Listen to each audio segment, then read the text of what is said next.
Shalom adik-adik, salam jumpa dalam pelajaran sekolah sahabat kita pada hari ini. Dan bersyukur kepada Tuhan untuk alam yang indah, untuk kasih sayang, kesehatan, dan kekuatan yang Tuhan berikan bagi kita. Nah adik-adik, terima kasih untuk Yesus. Jalan satu-satunya untuk keselamatan melalui kematiannya. Sebelum kita belajar sekolah sahabat kita, baiklah kita berdoa. Mari kita berdoa. Terima kasih Yesus untuk hari Sabat, di mana kami dapat belajar firman Tuhan, dan biarlah Roh Suci memberikan pengertian dan memberikan kekuatan bagi kami melakukan kehendak Tuhan. Dalam nama Yesus kami berdoa, amin. Adik-adik, pelajaran sekolah Sabat kita tentang bakat berubah menjadi toksik. Bakat berubah menjadi toksik. Toksik artinya racun atau malapetaka. Nah, pelajaran sekolah sahabat kita diawali dengan ayat hafalan yang terdapat dalam Pengkhotbah 4 ayat 9 dan 10. Bunyinya seperti ini: berdua lebih baik daripada seorang diri, karena mereka menerima upah yang baik dalam jerih payah mereka. Karena kalau mereka jatuh, yang seorang mengangkat temannya.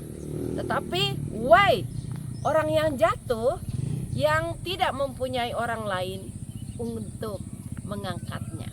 Nah, inilah pelajaran sekolah sahabat, dan ayat pelajaran sekolah sahabat kita mengawali pelajaran kita pagi ini. Adik-adik, Daud mempunyai banyak anak-anak, dan salah satu adalah Absalom. Dia orang yang paling ganteng dari anak-anak raja, bahkan di seluruh negeri itu. Dia mempunyai rambut yang ikal yang selalu dipelihara dengan baik. Tetapi adik-adik, pada suatu hari dia harus melarikan diri dari kerajaan karena Daud membenci dia atas pembunuhan kepada abangnya. Jadi setelah dia pergi untuk beberapa saat, dia dipanggil kembali, ya, dan menunggu di pintu gerbang kota. Daud tidak pernah memanggil dia untuk berhadapan muka. Dia menunggu sampai 2 tahun adik-adik, tidak pernah dipanggil. Dia menjadi kesal. Apa yang sekarang dia lakukan?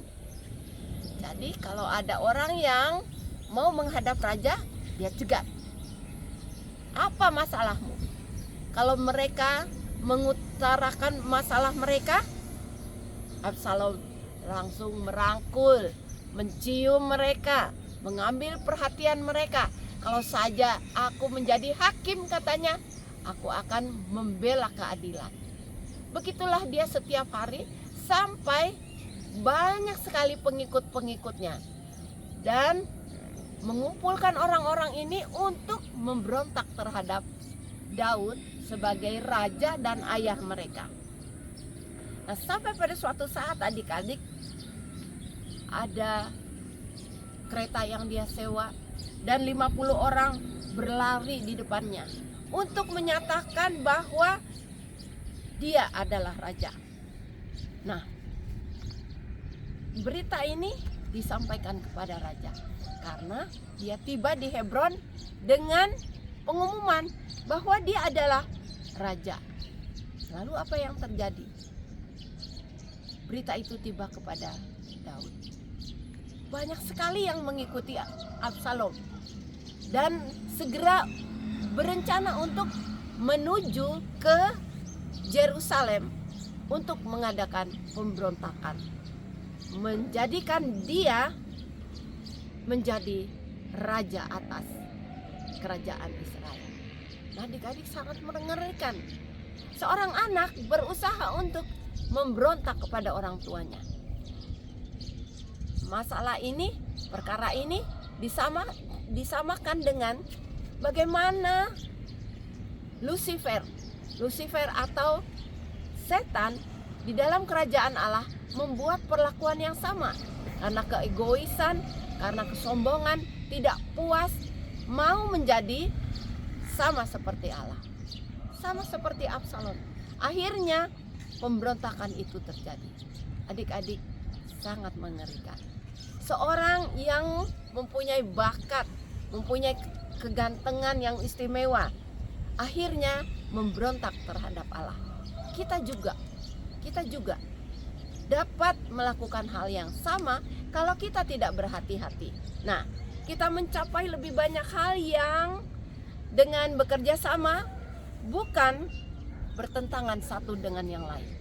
Kalau ada masalah, kita sebaiknya bekerja sama. Pemberontakan akan membuat masalah itu lebih gawat lagi.